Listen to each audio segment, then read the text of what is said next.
All right, looks like we're live. We're going to do a real quick stream. I don't have a whole lot of time, but I want to continue my testing with the Dwarf Warriors with great weapons.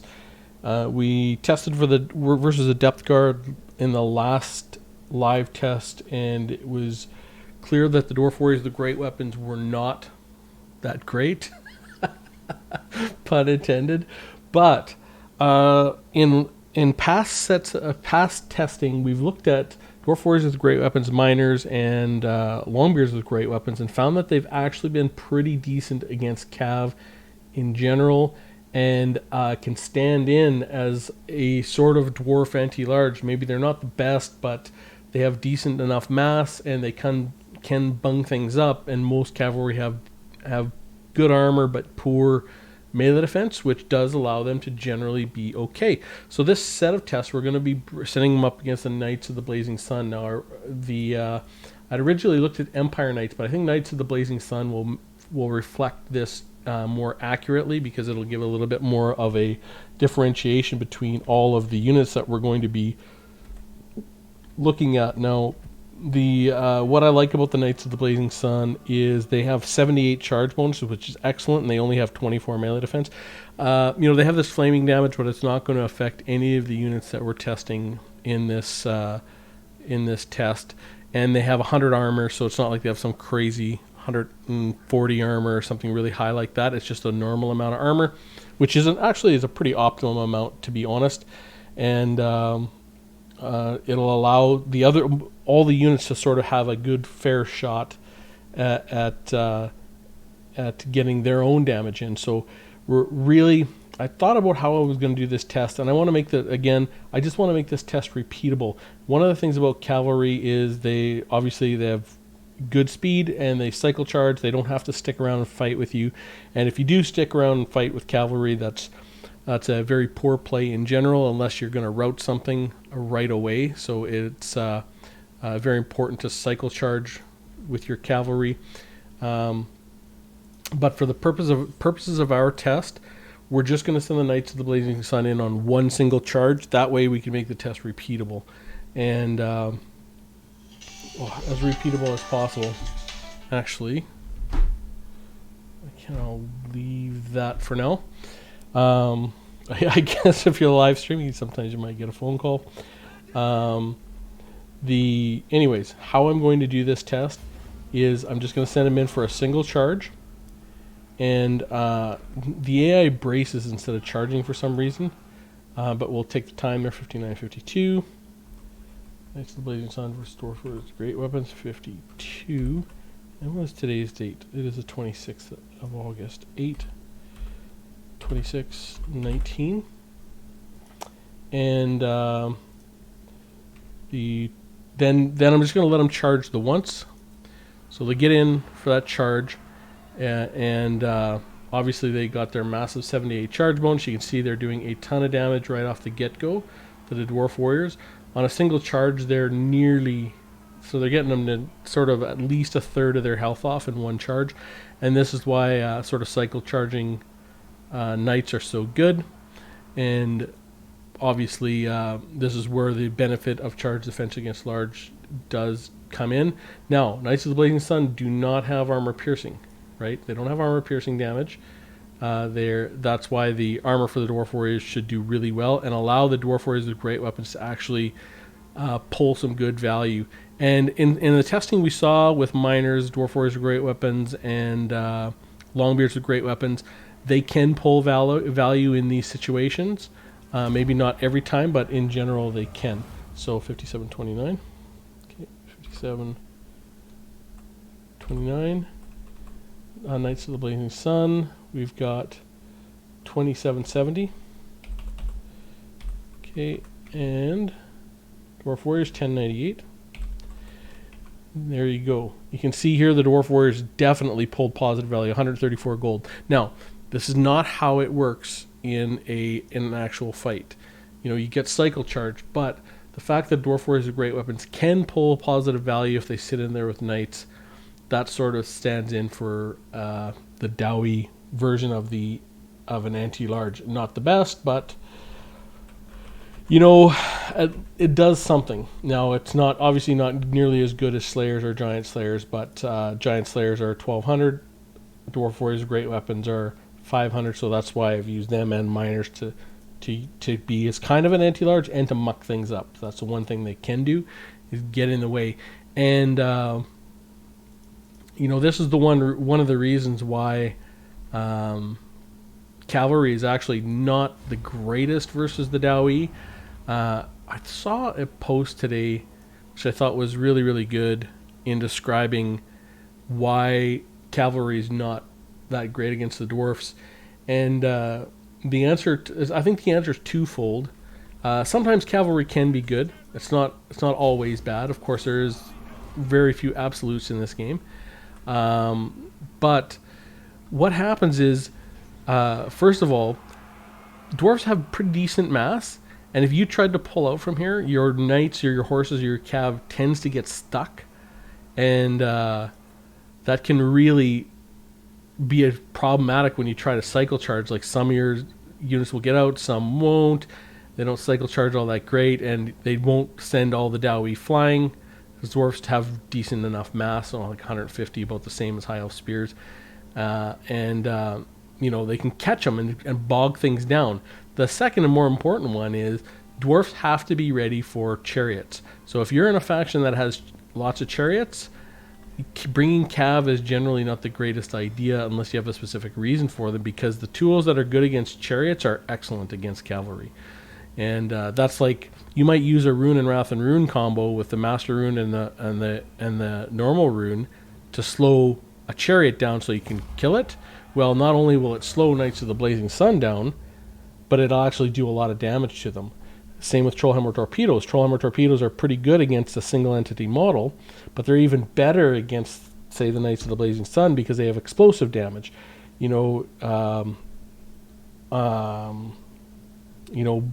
Every single tool in the Dowie arsenal, like, that does okay against chariots, does even better against cavalry. Like, for example, gyrocopters with brimstone guns. They can pick away at chariots, but they can kill models of cavalry. So it's just, that's sort of, I thought was a really interesting explanation that I saw today, and I found it quite interesting. So 5633, 50. So you can see, you will see, I think it'll become clear, if knights are left around Dwarf Warriors with Great Weapons, Dwarf Warriors Great Weapons can, if cavalry is left around Dwarf Warriors with Great Weapons, they can pull value. And you'll say, okay, of course they can, because they're not meant to be used like that. What the point is not, I'm only getting in one charge. The point is to look at these units relative to each other, and that's the important part, is so that when we get to the end of the test, you can see how much of an impact. So I very specifically want to demonstrate how much of an impact the different charge defense against large and moreover charge bonus versus large has in a matchup like this, so that it can become very clear how much that difference is. So 5633, and the Knights finished 2065. 2065. Very good for the Dwarf Warriors there. 834. And 280 gold. Very, very strong for the Dwarf Warriors Great Weapons. So you'd never want Cav to sit in and fight like that. But again, I'm testing units relative to each other. So this very specific way of testing is hopefully going to give me a reasonable relative test. And we'll see how that pans out when I'm done. I'll see if I'm happy with it. So, I mean, I can't think of a better way to do that. I just want to sort of get some way of comparing them down without trying to manually run cycle charge, because manually doing cycle charge is highly variable, because sometimes when I've tried manually doing them, and your horses will just get stuck and you can't get them out, and then you can't get a proper charge, and there's all it is actually very hard to make a good repeatable test. And for my test, the most important thing for me is the repeatability of that test over time. And you can see repeatedly they're taking a third of the health off on the charge. before they lose hardly any. You know, so that's to say 3 good charges with the Knights and the Dwarf Warriors would be done. You know, so if you had 3 cycle charges, you're going to kill the Dwarf Warriors without them getting a whole lot of damage back. That's where charge defense versus large actually has some value. Not that it's used. It's actually generally pretty hard to use your charge defense. And, you know, anyone who tries, you know that, you know, knights and horses don't have to attack you when you're lined up and set. They can just go around you. So you end up actually, usually with your units that have charge defense against large, you usually end up countercharging more often. At least that's what I find myself doing. You know, it could just be me and my silly doughy ways, but I find that it's hard to get your charge bonus off because people don't have to charge into you. that's one of those abilities where your opponent has to play along, right? So it's really hard to get that off correctly. So 56-12. So, and you'll find that a lot of people, even an anti-large unit, is enough to sort of keep their large clear of where you're at in general. They'll just steer clear of them if they can. All right, Knights of the Blazing Sun. 1078. Very good value there for the Dwarf Warriors with great weapons. It's 495. You can see if they're allowed to sit there and just go to work on those knights, almost 500 gold value. Very, very strong. Very strong. A rematch.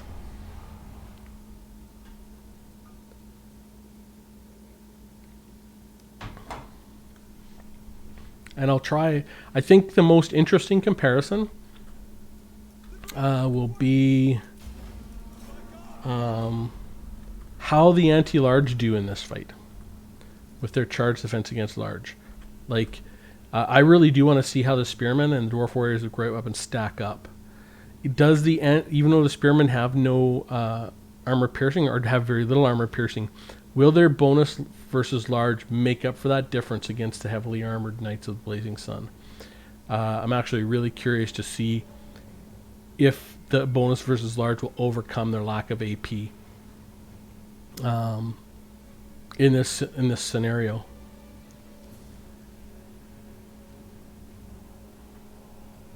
You can see that, you know, the knights, most cavalry knights, chariots, stuff like that, really don't have great stats when they're in a fight. That's why they have to always be charging, because they have this monster charge bonus of like literally 78, which would put their melee attack up to 108, which is ridiculous, and their weapon strength up as well. And that's why you always want them charging, but you know, you leave them in sustained combat, they're going to do bad. Of course, 56-29. 29, and we'll go Knights of the Blazing Sun, 24-29. And Dwarf Warriors with great weapons, 973. All right, rematch. Yeah, and when I was thinking about doing this test this way, I did have a lot of consideration to trying to do it different ways. You know, maybe let the AI fight the AI and use that because you can get a mod that allows both to be the AI and sort of see how that plays out, and you know, that might be more consistent. I don't know. I thought, no, I just want this very, very simple test, because in my mind, I mean, I understand the Knights of the Blazing Sun, 3 charges and I've demolished a group of Dwarf Warriors with great weapons for sure, and potentially 2 if I get a rear charge or something like that. But with 3 charges, you're going to lose maybe, I don't know, less than 1,000 health and kill the unit completely. In general, that's kind of what it looks like to me. But getting off 3 clean charges is not easy, but you know, having a unit sit there in combat is something that no player would ever do unless they forgot their unit either. So I thought just 1 charge and then letting them fight to sort of see what the potential is might be interesting, and at least give some sort of idea as to how these units line up against each other in terms of value. 55-59. because the test itself is not as important as the comparison between units. That's what I'm looking for. Knights of the Blazing Sun, 1118. And Dwarf Warriors, great weapons, 530. 479. Yeah, and it was tests like this that convinced me that, you know what? Having extra units in the back line, like miners, without the blasting charges, just miners and Dwarf Warriors, great weapons, and Longbeards, particularly because they do have charge defense against large and they do have really good mass at 200, can be useful, if not for the ability to do damage quickly, the ability to muck things up and to chip away. Because if anything, any units sort of stick in there, usually anything that gets into the Dowie backline is heavily armored. These guys can sort of deal with. Mind you, that's why stuff like bats and harpies are so devastating, because they're infantry sized and they're not very heavily armored, and stuff like that. And dogs, actually, dogs are a real pain in the butt too. So I'll do 530, 530. All right, we'll keep going there.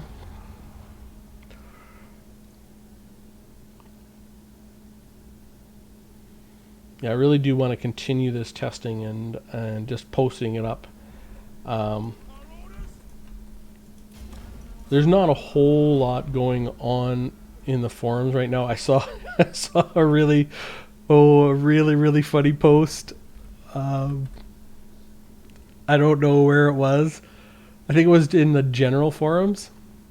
Someone said the lack of news in Total War Warhammer is inversely proportional to my desire to paint mustaches on characters. And he had like a mustache on Marathi. It was great. Oh my god, it's so funny.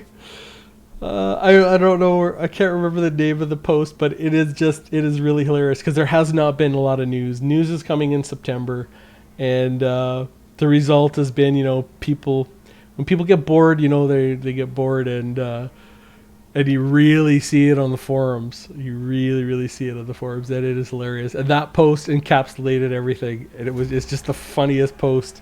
Hey Jake, how's it going? Late night for you, buddy. Marathi. So there's a post on the main forums, Jake, on the main Total War Warhammer forums. I think it's in general, but someone put in a picture of Marathi with a mustache painted on her. And it said, something like, the lack of Warhammer news is inversely proportional to my desire to paint mustaches on Warhammer characters. It's really, really funny. Sorry, what do I got? 5601. 5601. Knights of the Blazing Sun, 1200. And Dwarf Warriors with great weapons, 407. 449 gold, very good. Jake, you going about that Grombrindle campaign you did? No. You know what? That Grombrindle campaign was really fun. That was a fun campaign. I said in the very beginning of the campaign it was just going to be a relaxing campaign, and it was. And it was really a relaxing campaign because I just come off that Total Dwarf Hammer campaign, which was so difficult. And so it was soul crushing. That campaign was soul crushing.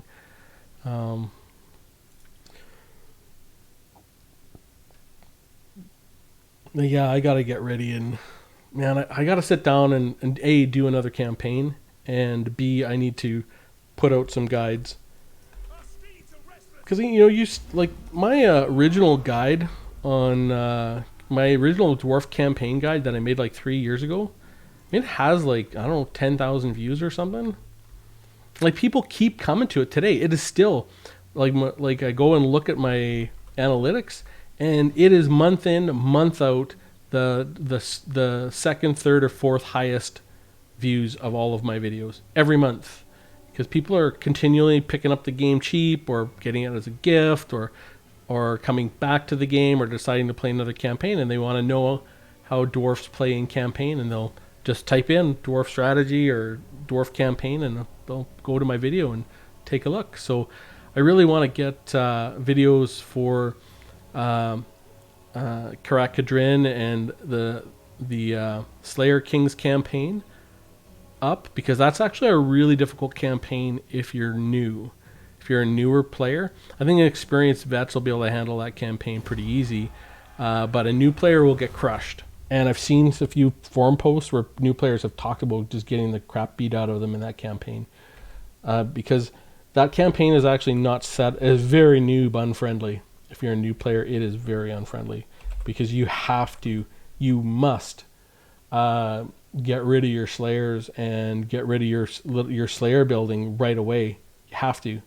It's the only way you're going to do anything at all, except for just get crushed. And so I really want to make a guide for that campaign. 5615, 5615, 1882.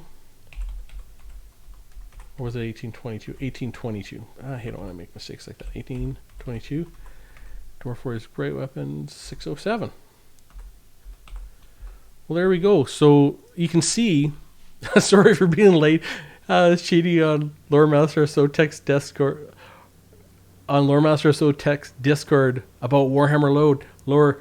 You know, I got to get some questions in. I did get one question in for his greenskin videos, and I want to get some more in. I can't wait for his next lore. I'm actually going to be popping off right here. I was just going to do a short stream. I got one test in. I have to. I just missed a phone call, which I have to go pick up, and I got a few phone calls got to make. Then I'll be back on maybe later tonight to continue on this testing. I just wanted to come do a quick stream, because I do want all my testing to be live if I can. It's not hard to jump on and do a half an hour session or something like that, and then everyone can see the testing live, so you can see it how I see it. A lot of times I do testing, I have an idea what I'm going to see, but then I test it, and sometimes I'm really surprised. Sometimes I see exactly what I expected, and sometimes I don't see what I expected at all. So that will be the stream, very, very quick. Thanks for dropping in, Jake. It's probably getting late over there. Get some sleep tonight, and you have a good one. I will end the stream here, and we'll pick it back up looking at the Spearmen. This is the big thing. Are the Spearmen going to do better than the Knights of the Blazing Sun? Are better than the Dwarf Warriors with Great Weapons? Or are they going to do the same? I don't know. That's what I want to look at. So we're going to look at that on the next video. So have a good one.